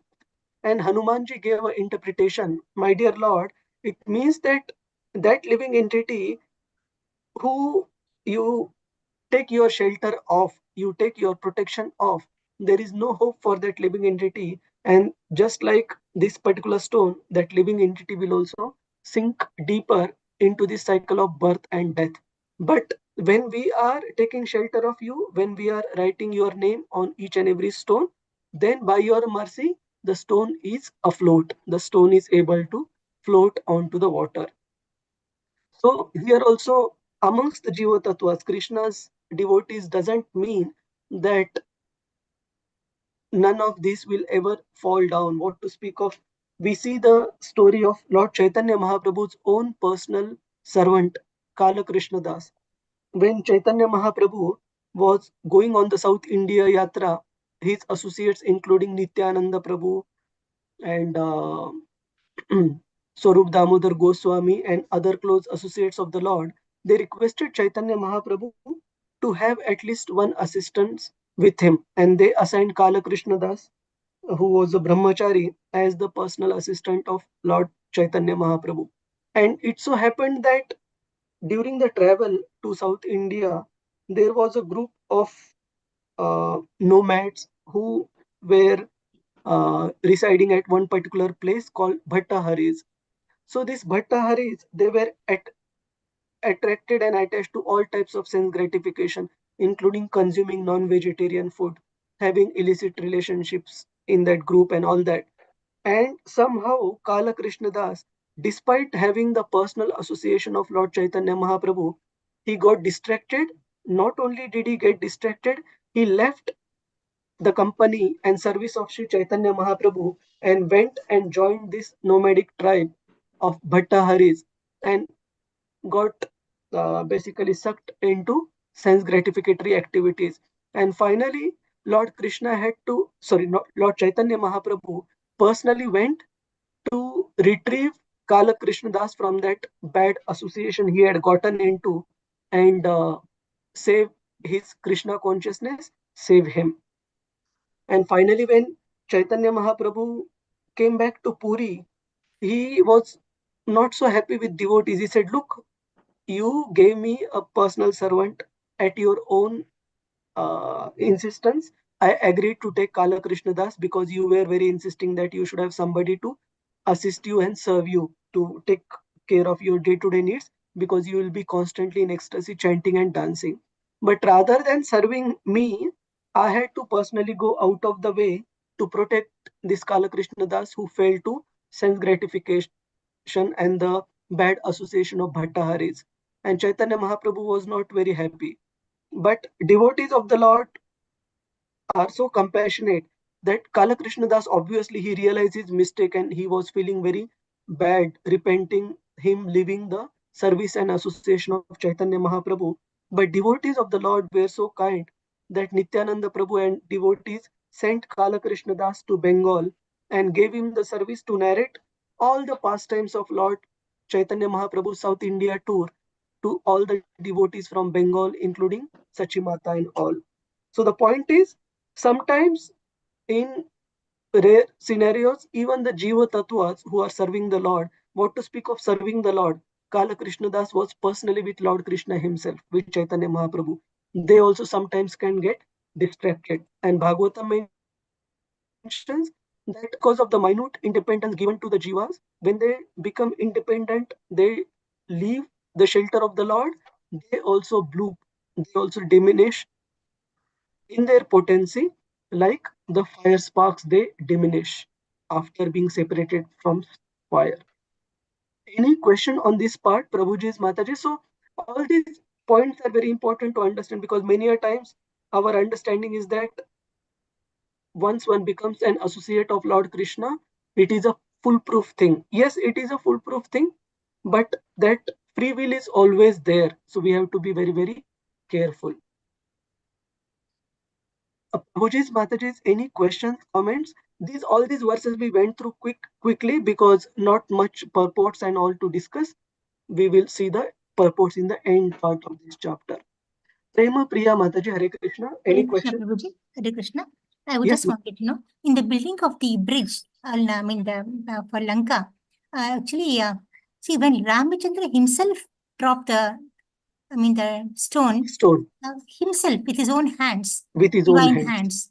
Why did it sink, Prabhuji? Because Yeah, others had written the name. Yeah, so that was the interpretation that was given by Hanumanji. Basically, Lord sometimes inspires learnings for all of us through his devotees. So it was Hanumanji himself who answered the reason for that, saying that, my dear Lord, that particular entity for whom you take off your shelter or protection, that entity is basically, it sinks, it diminishes into the ocean of birth and death. So basically there is no hope for such a person whose shelter basically Lord himself has dropped. So that is the significance Hanumanji gave Mataji. Okay. Yeah, of course, writing, of course, is physically done. But supposing we think of the Lord and then drop it, then see, these are all ifs and buts. So if we think of the Lord, is our devotion at that level? Definitely. If we are in the party of Hanumanji, Hanumanji had that devotion and had that faith in the Ramanam, had faith in the holy names of Lord Ramachandra. So the stones definitely stayed afloat. Okay, Mataji. Hare Krishna. Hare Krishna. So here in the subsequent verse, text 34, Yudhishthir Maharaj specifically points out to 4 different characteristics of Lord Krishna. So we will have this verse recited. Let me see who are the devotees. Dhanya Dhameshwari Mataji. Hare Krishna, Prabhuji. Hare Krishna. Bhagavan api Govindo. Bhagavan api Govindo. Brahmanyo Bhakta Vakshala. Brahmanyo Bhakta Vakshala. Kachit Pure Sudharmayam. Kachit Pure Sudharmayam. Sukham Haste Sukrut Vritaha. So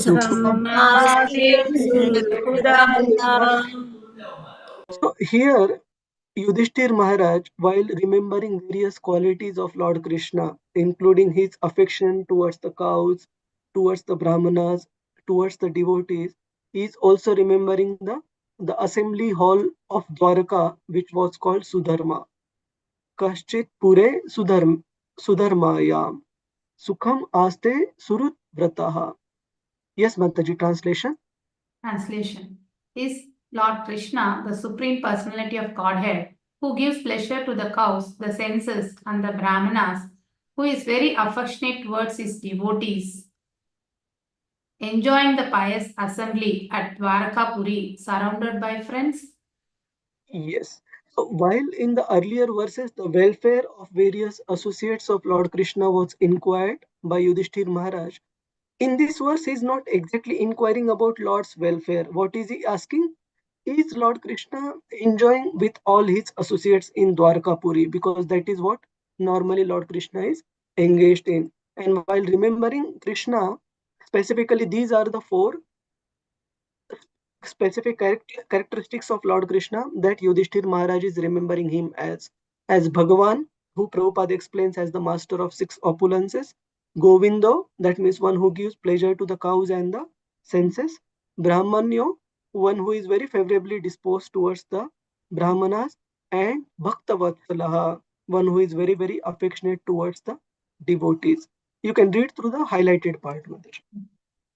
Here in this particular verse, the Lord is described as Bhagavan, Govinda, Brahmanya, and Bhaktavakshala. He is Bhagavan Swayam, or the original Supreme Personality of Godhead, full with all opulences, all power, all knowledge, all beauty, all fame, and all renunciation. No one is equal to or greater than him. He is Govinda because he is the pleasure of the cows and the senses.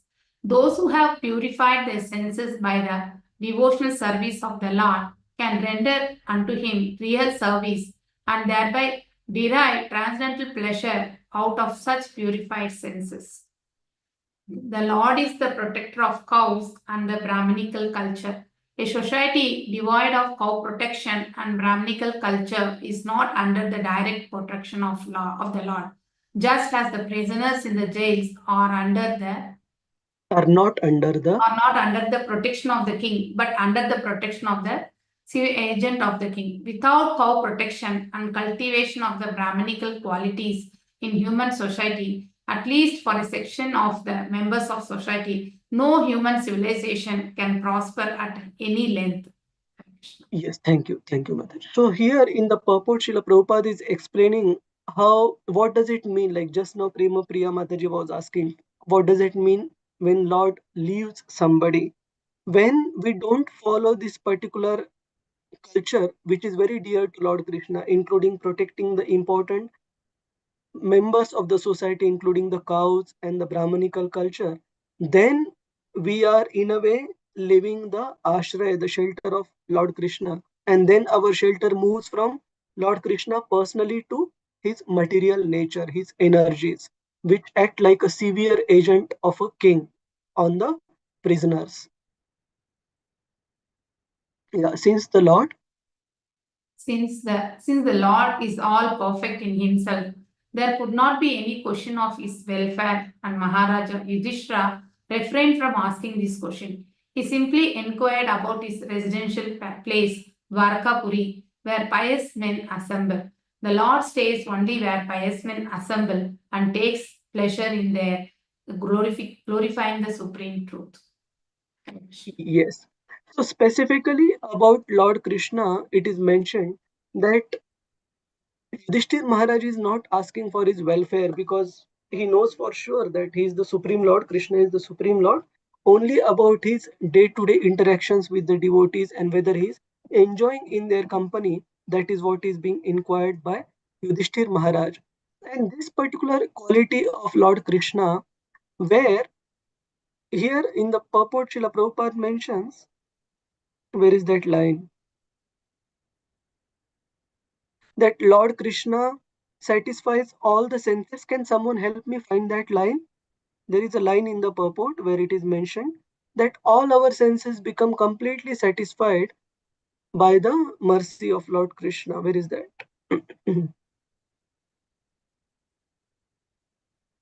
So maybe you can find that separately. Yeah. Yeah, Here it's about he is Govinda because he is the pleasure of cows and the senses. Those who have purified their senses by the devotional service of the Lord can render unto him real service and thereby derive transcendental pleasure out of such purified senses. What does it mean that Krishna facilitates deriving the pleasure from the senses of a devotee, a pure devotee, a devotee whose senses are purified? There are many instances. For example, let me just. For example, it is explained that when Love and Kush they visited Ayodhya and when they were singing the glories of Lord Ramachandra, and when Lord Ramachandra standing in the balcony of his palace, it drew his attention that who are these young boys who are so beautifully narrating the glorious life and activities of Lord Ramachandra. He came downstairs and all the Ayodhya Vasis they assembled there and they were hearing very attentively and deriving great pleasure from the narration of Love and Kush. And it is explained that Lord Ramachandra, wanting to experience that ecstasy, that pleasure that was felt by the Ayodhya Vasis, he also basically got out of his ornaments and helmet that he would be probably wearing as the king of Ayodhya and went and sat amongst the common men in order to receive that narration that Love and Kush they were singing. And he derived great satisfaction and joy receiving that narration as a common man. Similarly, we also see in the case of Sri Chaitanya Mahaprabhu, one of the internal reasons for Krishna to appear as Chaitanya Mahaprabhu is mentioned that Krishna was very curious and to know how come Srimati Radharani, who engages in my service, she derives even a greater pleasure, higher pleasure than what I derive. So, what is it that she perceives and feels, which as the Lord, as the receptor of the service, I can't experience that. So, that was one of the reason Lord Krishna decided to advent in the form of a devotee, taking the mood of Srimati Radharani to experience that ecstasy felt by Srimati Radharani. So the point is, what gives pleasure to the devotee's senses? Glorification of the Lord. And who is responsible for giving that, for facilitating that pleasure and satisfaction of the devotee's senses? That is the Supreme Lord. Yeah, that is the Supreme Lord who facilitates that giving of the pleasure. And if that was not the case, very simple, Prabhuji's Mataji's, how do we know that probably in our conditioned state, we may not fully appreciate, but definitely we can prove that devotees do get pleasure. Why? If that was not the case, nobody can continue in service to Lord Krishna. Even simple chanting of 16 rounds, it will seem like climbing a mountain if Krishna doesn't give us test. There are so many instances, of course, we don't want to experience it, but sometimes some mistake happens from our hand. We upset any devotee and Krishna withdraws that test. That time chanting one round, it seems like half an hour, 1 hour, and 16 rounds seem like a uphill task, very, very difficult. Or you ask a non-devotee who doesn't have the taste to chant. For them, it might seem very simple looking at it externally, but when they sit for chanting, even if you are willing to give, say, $1,000, but the person does not have Sukruti to chant, it will be very hard for him or her to finish 16 rounds.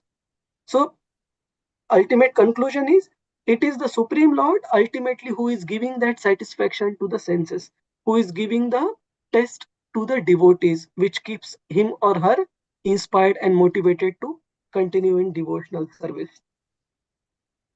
And here is a verse from the song taught by Lord Shiva to the Prachetas, Rudra Gita, where he mentions, we will just read the translation in the interest of time. My dear Lord, I wish to see you exactly in the form that your very dear devotees worship. You have many other forms, but I wish to see your form that is especially liked by the devotees. Please be merciful upon me and show me that form, for only that form worshipped by the devotees can perfectly satisfy all the demands of the senses. That means it is a mutual give and take between the devotees and the Lord. That devotees love to offer their service, offer their glorification to the Lord, and Krishna loves to reciprocate by giving them ecstasy. And there is also that famous verse, Naham Tishtami Vaikunte Yoginam Hrudaeshu va Tatra Tishtami Narada Yatra Gayanti Madbhakta.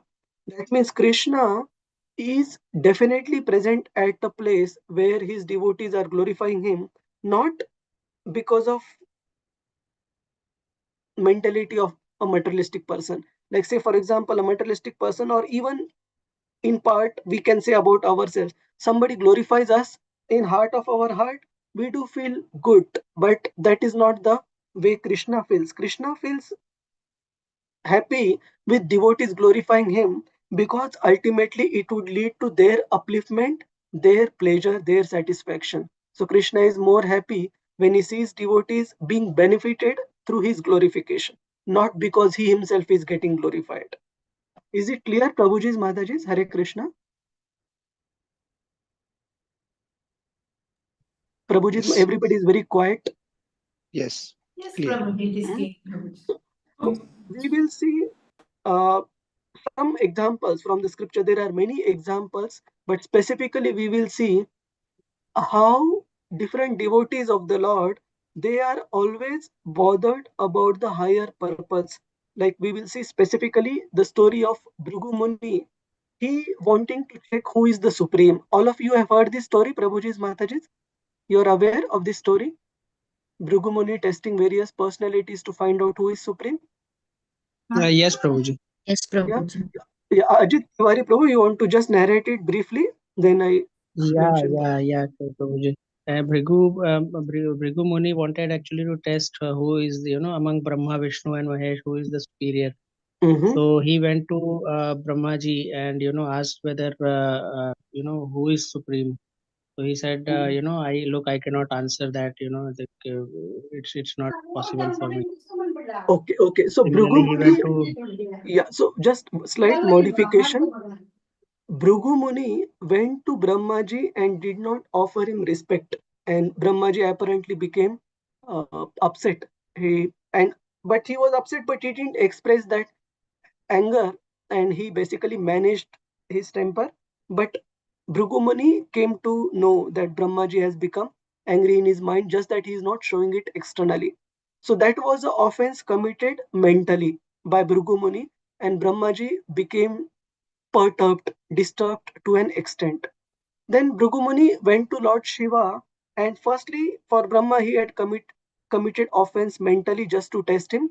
For Lord Shiva, he committed offense through words. By when Lord Shiva eagerly came to embrace Bhrigu Muni, he basically stepped back and said that no, you are covered in uh, the crematorium ashes and all that, and please don't embrace me. And through these harsh words, basically, and it is explained that Lord Shiva became so angry that he came with a trident and wanted to finish Bhrigu Muni, but Parvati Devi stopped Lord Shiva, saying, no, he's your younger brother, don't get upset for such small thing. So in this particular pastime, it is mentioned that it is not that Lord Shiva is not able to control his temper at Bhrigu Muni's simple provocation by calling him a person covered with crematorium ashes and all that. Lord Shiva, in the earlier part, has tolerated much more severe insults that were meted out to him by Daksha, his own father in law. When in the assembly, Daksha was calling Shiva all bad names, Shiva was very patient. It was only when Sati Devi, she immolated her own body, that Lord Shiva got very upset and angry. But for his own sake, he was very tolerant. So definitely, if that same personality who could tolerate the offenses and insults meted out to him by Daksha, he could have tolerated the unkind words, rash words used by Bhrigu Muni also. But still, he decided to show anger externally because it is mentioned Bhrigu Muni, Lord Shiva knew the purpose of Bhrigu Muni, that he wants to glorify the position of Lord Vishnu. He wants to establish position of Lord Vishnu as the supreme personality of Godhead for the whole world, and that's why Shiva exhibited that anger externally to to make the conclusion very black and white visible for the world.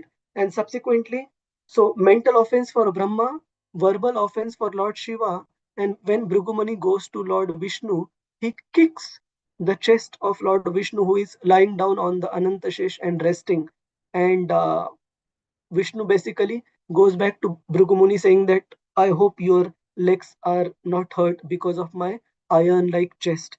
And Lakshmi Devi is not at all happy seeing Bhrigumuni do this to her husband, and she curses basically. And that is also mentioned as one of the reasons why Brahmanas in general, they do lack wealth, not they don't have ample amount of wealth like Kshatriyas, Vaishyas, and so on and so forth, due to this external offense committed by Bhrigumuni in order to prove the supremacy of Lord Vishnu, saying that, look, how did Brahma react at the, because of the mental offense? How did Lord Shiva react? Because of the verbal offense, and physical offense is even greater than these two offenses. But how did Lord Vishnu react? And thus, Bhrigu Muni establishes the supremacy of Lord Vishnu. So the point is, this story I mentioned to explain the reciprocation between the devotees and the Supreme Lord, that devotees, they want to glorify the Supreme Lord by bringing out his position in front of the whole world. And similarly, the Supreme Lord wants to glorify the devotees by giving them all credit, like he did in the case of Pandavas, in the case of Yudhishthir Maharaj, Arjun, so on and so forth. This last question we did answer, why is Lord happy seeing the devotees glorify him? Because he knows that through that engagement of glorification, they will benefit, they will uplift themselves, and ultimately they will come back to Godhead. So that glorification is for devotees' benefit, not for Lord's benefit.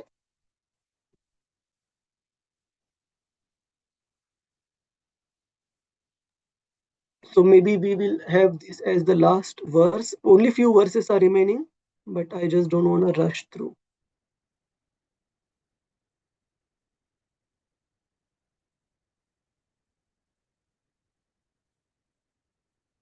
Yeah. Sorry, who is the devotees, Prabhuji's, Mataji's, who wants to recite? Anybody would like to recite?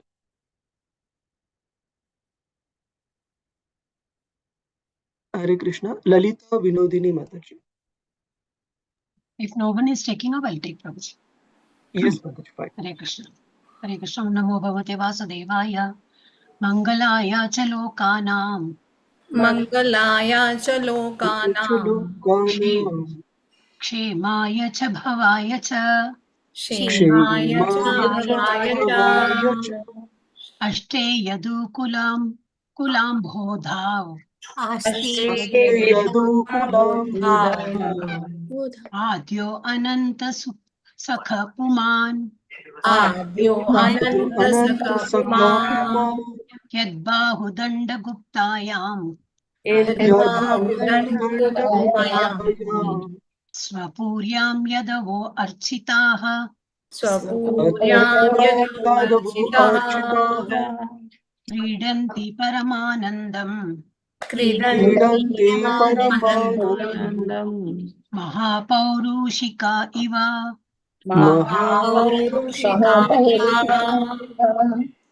So in this verse, Yudhishthir Maharaj is glorifying both Lord Krishna as well as Yaduvamshis, and he is giving an analogy by comparing all these different entities in a particular context. Translation, Mataji. Yes, Prabhuji. Hare Krishna. Translation by Divine Srila Prabhupada.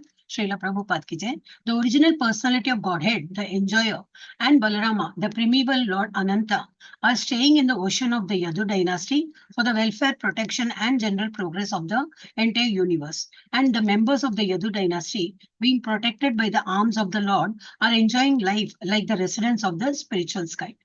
Thank you. Thank you, Mother. So here, Balaramji is compared to the Ananta Shesh, and Yadu dynasty overall is compared to like the milk ocean, and all the members of that Yadu dynasty, they are compared to the Mahapurushika who are standing at the shore of that milk ocean.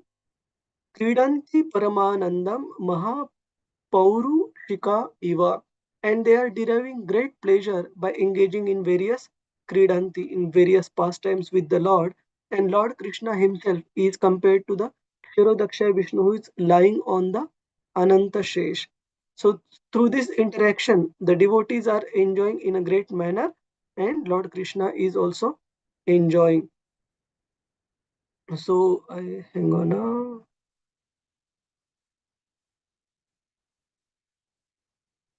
So my request, Prabhuji's Mataji, there are 4-5 verses remaining. Can I request all the devotees to go through these, go through the translation purports? If you have any queries or if you need, I can cover them at the beginning of next session. But ultimately what happens is, after till now, Yudhishthir Maharaj has inquired about all the associates. Now he will inquire specifically about the queens of Dwarka in the subsequent verses. That Yat pada shushrushena mukhya karmana. Probably this verse we will take. This is a very important verse.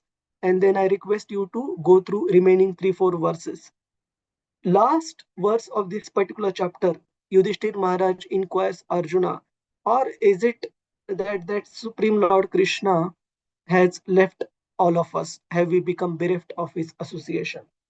So maybe this verse, Lalita Vinodini Mataji, continue please. Yes, Prabhuji. Hare Krishna. Yatpada shrushana mukhya karmana.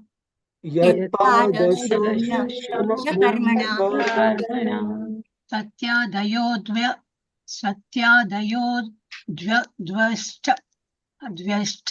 sahasrayoshitah.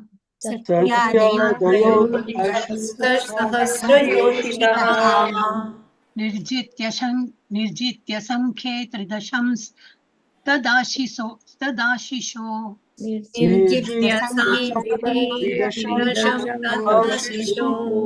Haranti vajra yudavallabhochitah.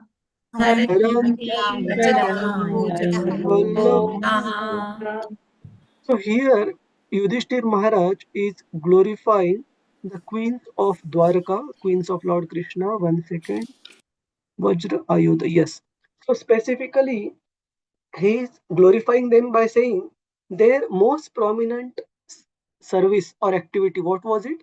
Yat pada shushrushana mukhya karmana. Mukhya karmana means prime activity, most prominent service or duty, which these queens of Dwarka they were performing was Yat pada shushrushana. Sushrusha means taking care of, giving comfort to. Like for young babies, this word is used. Mother is nursing the baby. Sushrusha. That means taking care of the baby. So similarly, the lotus feet of Lord Krishna are always comforted by the service rendered by the queens of Dwarka. That is their mukhya karma, prime activity, primary activity service. Satya Dayo. Here I was telling you some time back that the number of the queens of Dwarka is mentioned in the word format. What is that number? Dvi Ashta. Ashta means 8. Dvi Ashta means 8 into 2, that is 16. Dvi Ashti Sahasra. 8 into 2 into Sahasra means 1000. That means 16,000. There were 16,000 plus queens of Lord Krishna, led by Queen Satyabhama, who were engaged primarily in comforting the lotus feet of the Lord. Nirjitya Sankhetri Dashams Tat Ashisho. And Lord Krishna also reciprocated these with the feelings of these queens by, he quotes one particular example. Haranti Vajra Yuddha Vallabhochitaha. Vajra is the weapon of Lord Krishna. Sorry, not Lord Krishna, Lord Indra. So, because Lord Krishna personally fought with that Vajra Yuddha Vallabhochitaha, that person who holds this Vajra, Lord Indra, in order to get Parijataka tree, for which basically Satyabhama, she became very desirous, because Krishna had given the Parijataka flowers to Rukmini Devi, and what was the exact pastime? Can anyone narrate? Prabhuji's, Mataji's? Anyone who knows it correctly? Or we can read through the purport. Hang on. Vandita Prabhuji? Mataji. Yeah. Yes, Mataji, please go ahead. May I, Prabhuji? Yeah, please. Once Krishna takes Satyabhama to the heavenly kingdom of Indra, and then she sees the Parijata tree. She likes it very much. She wants to possess it. But Indra denies. He says, I can't give you that. I mean, I can't spare that tree. So she gets angry. Now, because she is angry, now to pacify her, this is what I know, Prabhuji. Now, to pacify her, Krishna plays a pastime and sees that the tree comes to him from Indra, Prabhuji. In short, that's what I heard. Yeah, so basically there is a fight when Indra resists Krishna taking away the tree, and ultimately Krishna brings that Parijataka tree and puts it into the backyard garden of Satyabhama's palace. So this particular pastime of Lord Krishna, Yudhishthir Maharaj is referring to explain how such Supreme Lord, for whom the devotees give their all in all as Mukhya Karmana, as their primary activity to give comfort to the lotus feet of Lord Krishna, how Lord Krishna also reciprocates with the feelings of these devotees by doing anything and everything in order to satisfy them, in order to please them, like he did with Satyabhama. And basically, what is the translation? Simply by administering comforts at the lotus feet of the Lord, which is the most important of all services, the queens at Dwaraka, headed by Satyabhama, induced the Lord to conquer the demigods. Thus, the queens enjoy things which are prerogatives of the wives of the controller of thunderbolts. So, controller of thunderbolt is Indra, and whatever prerogative facilities the demigods' wives had, Krishna offered the same to the queens of Dwaraka because of their servitude. And with this, we conclude today. If there are any queries, questions for the remaining 4 or 5 verses, Prabhuji's, Mataji's, you let me know. We can cover that at the beginning of next session. So let me just go back to the last verse once. Can I read, Prabhuji? Sloka? Okay. Hold on. I'll ask you, Mataji, 1 second. Okay, Prabhuji.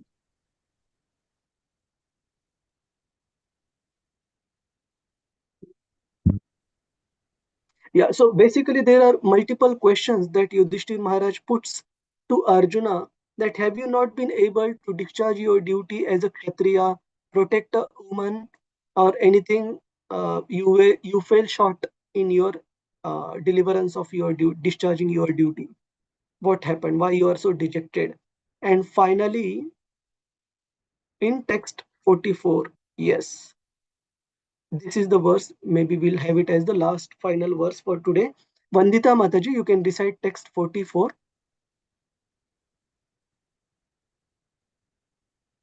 Yes, sir.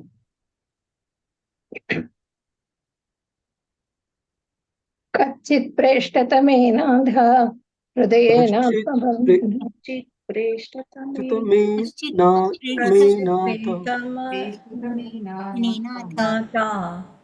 हृदयेन आत्मबन्धुना शून्यो अस्मि रहितो नित्यम् मन्यसे ते अन्यथा न भूत्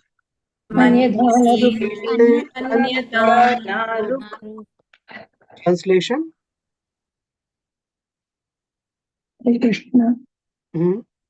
Or is it that you are feeling empty for all time because you might have lost your most intimate friend, Lord Krishna? Oh, my brother Arjuna, I can think of no other reason for your becoming so dejected.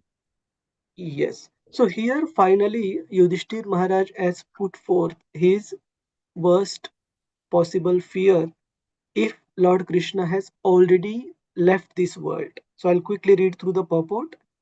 All the inquisitiveness of Maharaj Yudhishthir about the world situation was already conjectured by Maharaj Yudhishthir on the basis of Lord Krishna's disappearance from the vision of the world.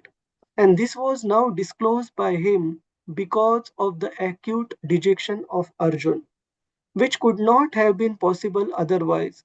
So even though he was doubtful about it, he was obliged to inquire frankly from Arjun on the basis of Sri Narada's indication. So finally, Yudhishthir Maharaj has opened up. Seeing Arjuna in this situation, he just wants to confirm it for the sake of formality. As such, the omens as well as Narad Muni's prophecy has already put forth, confirmed. So, any questions, comments, Prabhuji's, Mataji's, Hare Krishna? Was it too much of a rush going through these verses? Many of these verses, especially where the bad omens are mentioned, they don't have purports.